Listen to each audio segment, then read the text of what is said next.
Mr. Vaishnav has taken over in a recent cabinet reshuffle, so I'd like to start by asking him, about his priorities for, one of the most critical sectors and one of the most fastest growing and most dynamic sectors in India, and that is the IT and electronics sector. Minister Vaishnav, thank you so much for joining us. And yes, perhaps we could start by you telling us about your priorities, your policy priorities for this sector, which holds so much promise for India's future growth and really transforming the society. Thank you, Amy. I'm very pleased to be on this webinar. In the information technology sector and electronic sector, we have five topmost priorities. The first is to strengthen the startup ecosystem. It's already very vibrant. How do we go from here? How do we have more and more startups? How do we support the startups during their most vulnerable phase? That is the first priority. Second is to overhaul the entire regulatory framework. We have an Information Technology Act of 2000. We need a Data Privacy Act. So this entire thing and the way social media is developing, what is the right regulatory framework that we need to decide? That is the second priority. The third priority is to ramp up electronics manufacturing. Fourth is semiconductor ecosystem. We already have a very good design setup in India. So how do we ramp it up and have fab, have manufacturing, have packaging, the entire ecosystem? Fifth is we have to develop many more public platforms, the kind of platforms we developed in payment systems, in identification. Similar platforms can we develop more and have private applications joined to this public platform. These are the five priorities. Thank you very much for that. Let's come to one of the first priorities that you yourself have mentioned, and that is the startup ecosystem. India has just seen a couple of blockbuster IPOs, although unfortunately one of the companies hasn't fared, one was a smash hit on the stock exchange, another one has unfortunately not fared so well. But I'd like to ask you, what is the government doing to try to, encourage more startups, help them through their most vulnerable phases?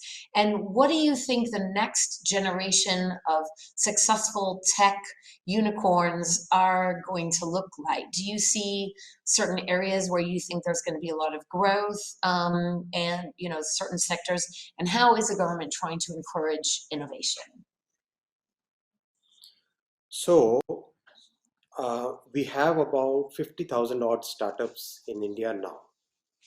Startups are increasing every day. People are taking risks, people are getting into new ideas, they are exploring social objectives. Not many things are happening here. It's a very vibrant sector, I would say. What government is doing, government's focus is on supporting the startups during the most vulnerable phase. That is when pre-Series A, the phase when somebody has an idea, from that idea to creating a POC, the proof of concept, then moving towards the product. That is the phase when we see there is huge attrition, and that is the phase when we see that the youngsters or the other people who want to develop an idea, they need the maximum support. So our focus is on having more and more incubators, focus is on getting more accelerators, focus is on providing that small little support which can take the idea from seed stage to the time when private sector would be very much willing to put in their investment. So that's what government is doing. And the second part, what are the areas in which we see interest?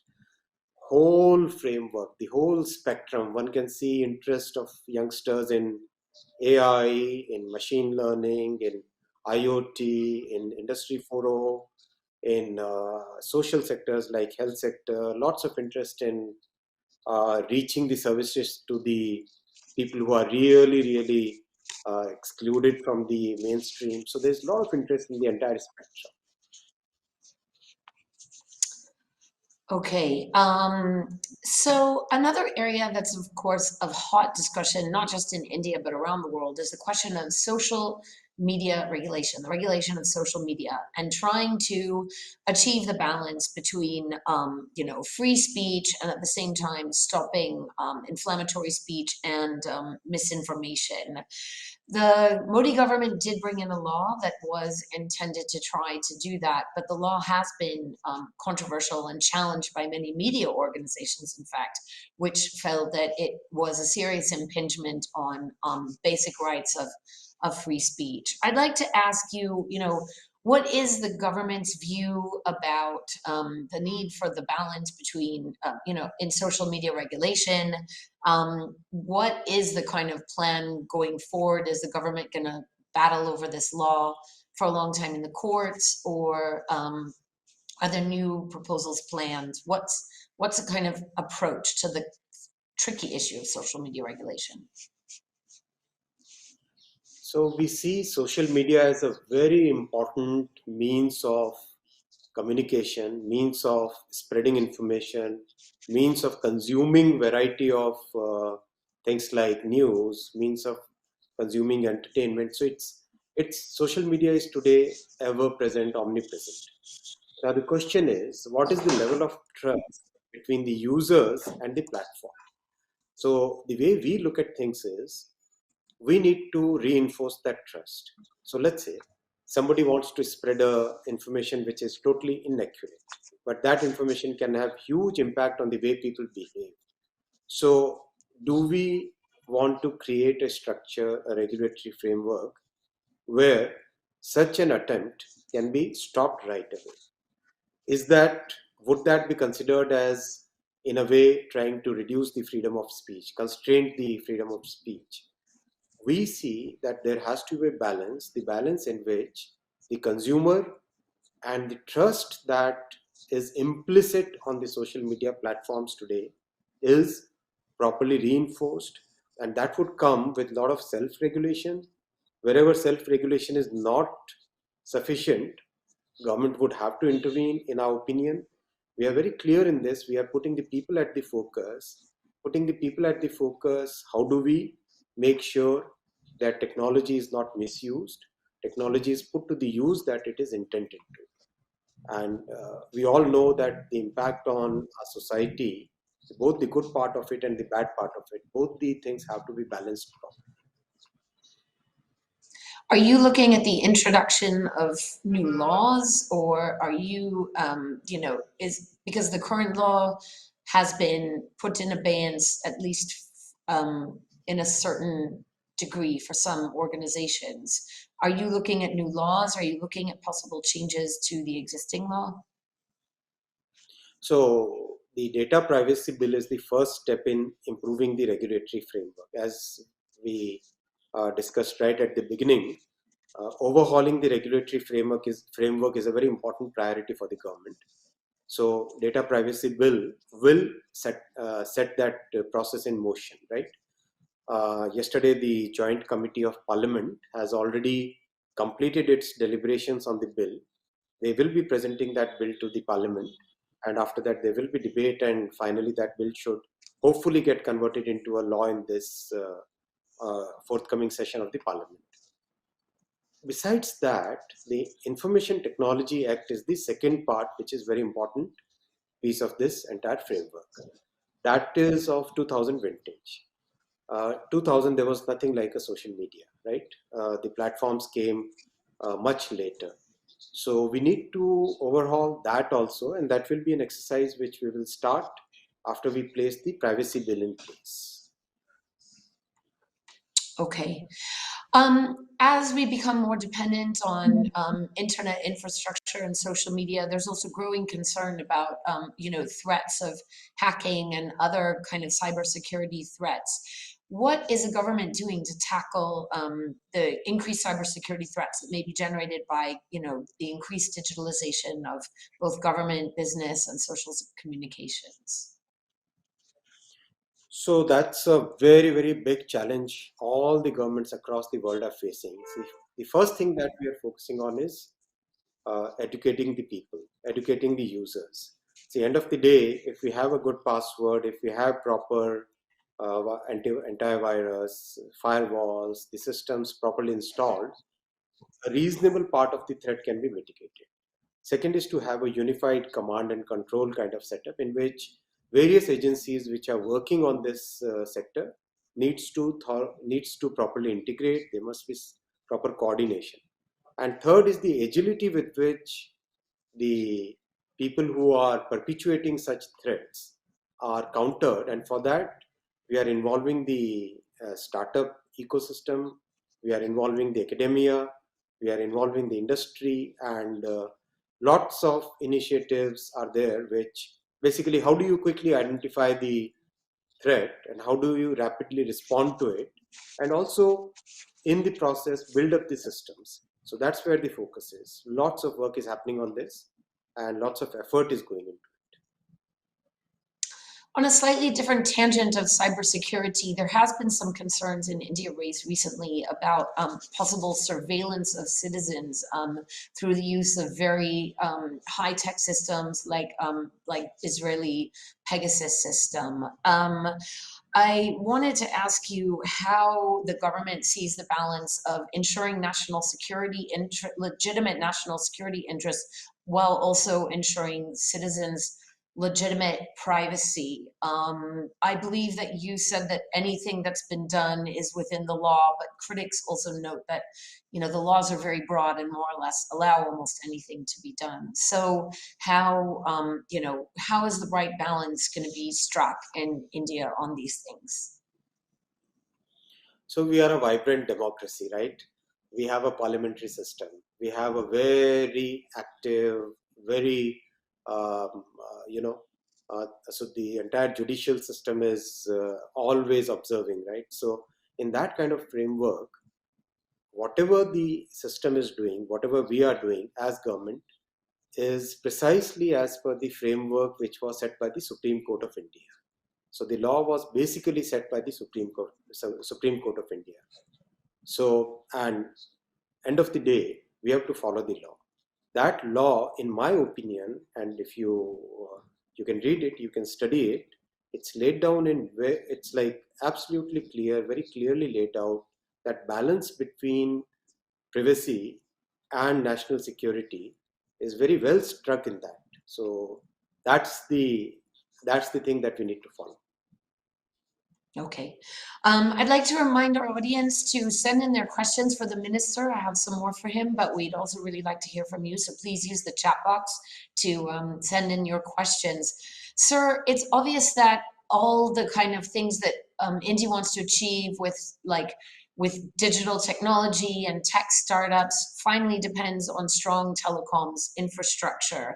At the same time, we've also seen that India's telecom companies have been quite financially stretched, and many of them struggled, and we're now down to basically three left in the country. And I'd like to ask you, you know, how do you see the future for the telecoms companies, and are further policy interventions really required, or do you think, you know, things can go on from here on track? A lot of policy reforms are required. You are absolutely right. Telecom is the backbone of this new digital age. The reforms that government approved in September have been very well received. Industry is now adjusting to those reforms. A lot of stress which was there in the industry is today mitigated because of those reforms. There are some structural parts of it, and then there are procedural parts of it. In terms of the structural reforms, if you look at it, the AGR definition, which was the bone of contention for many, many years, almost 2 decades, now that is behind us. So today industry can feel comfortable that, okay, whatever is the tax regime is that is going to be stable, that's going to be transparent, that's going to be predictable. That is the first part of it. Second is the once somebody has purchased spectrum out of the auction process, then why should there be a spectrum usage charge as a separate active? So all such things have already been put. But is that enough? I think much more needs to be done. We are already working on another set of reforms which should come in another 3 to 4 months time frame.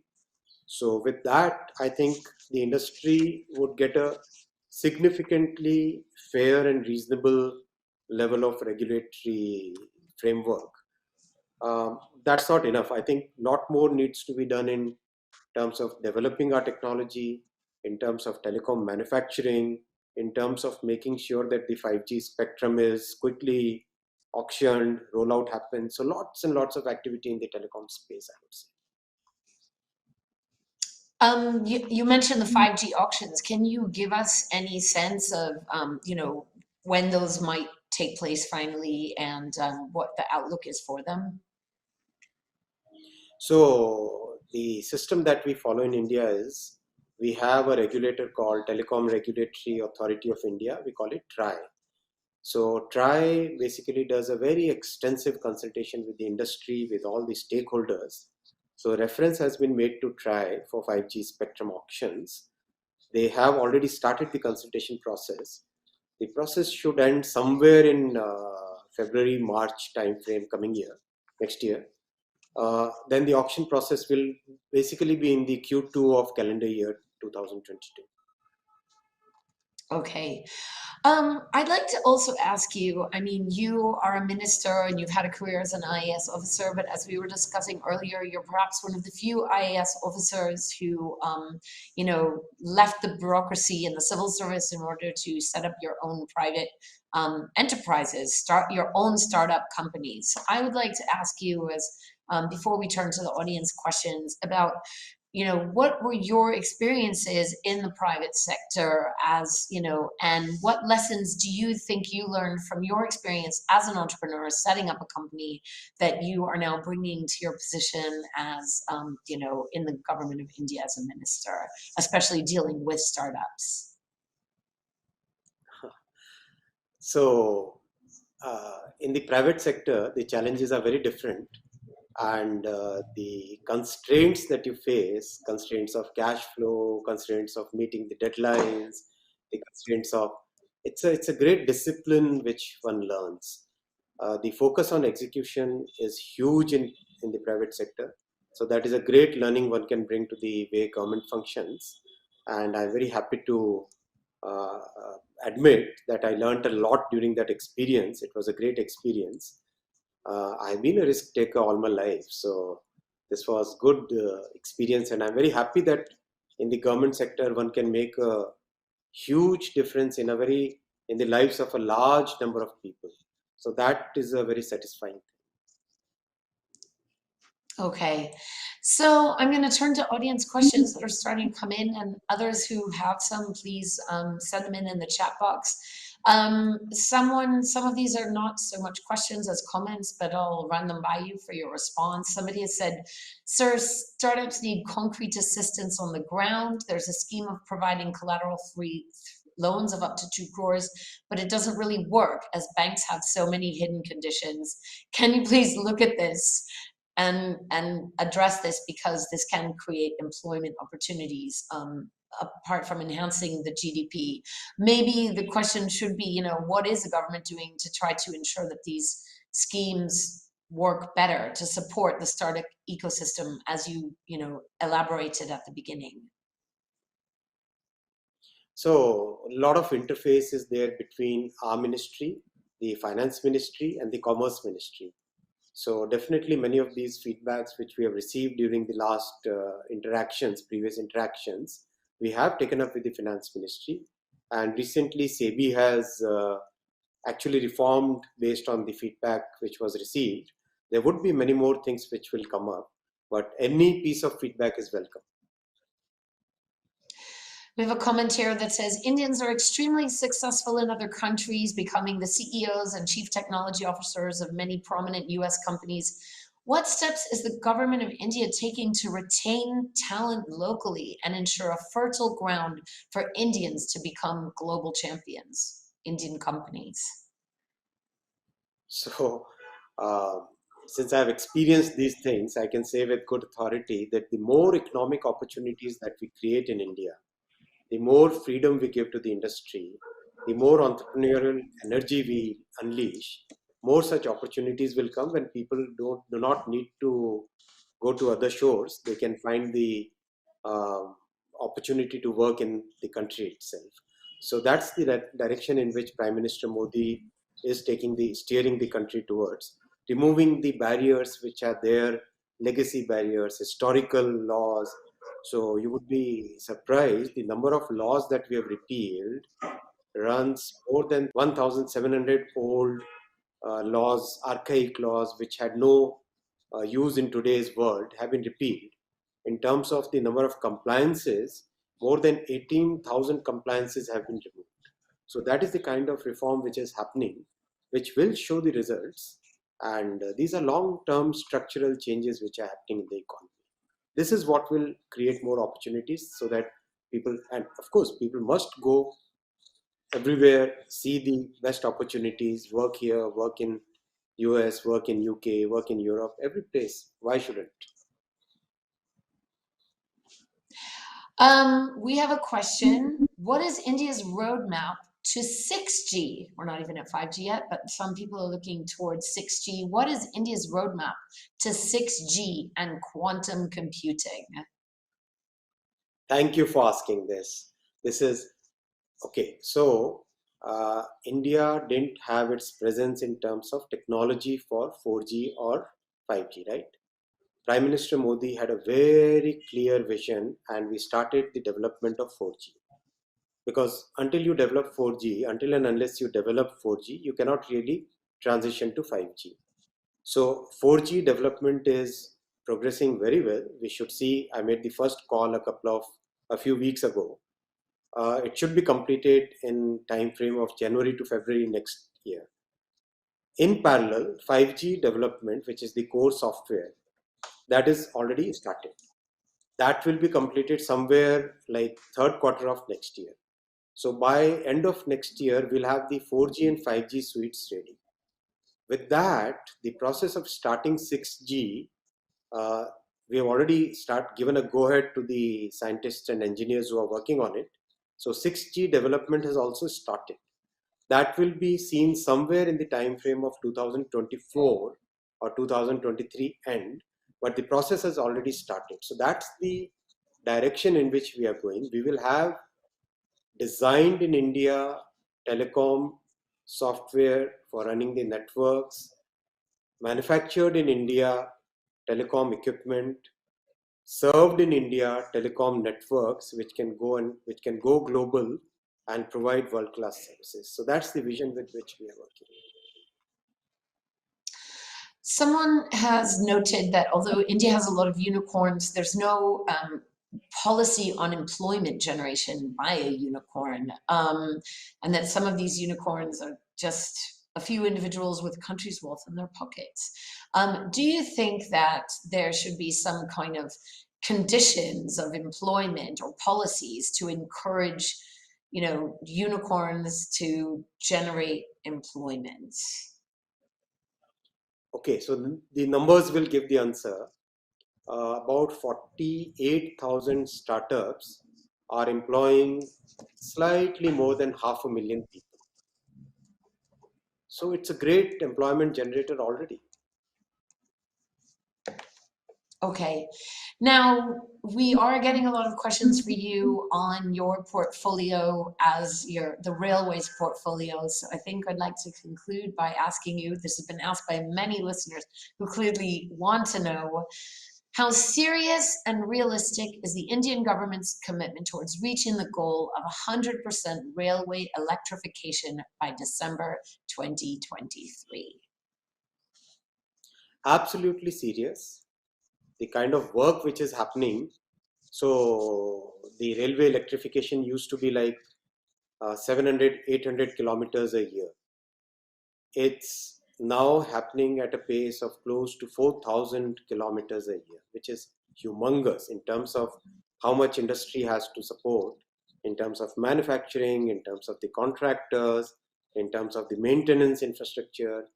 So it's a very big exercise which is going on, and we are totally committed. We are also moving towards net zero for railways. So by 2030, we have taken a target of making Indian railways net zero.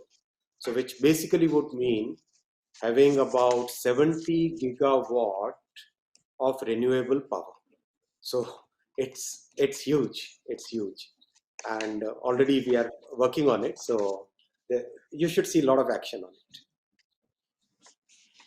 All right, Minister Vaishnav, I think with that, I'm afraid we have more or less run out of time. And you have a very busy portfolio with many things, and we should probably let you get back to it. Thank you very much, everyone. And thank you, Minister Thank, Vaishnav. thank you, Amy. Have a good afternoon. Thank you. Bye.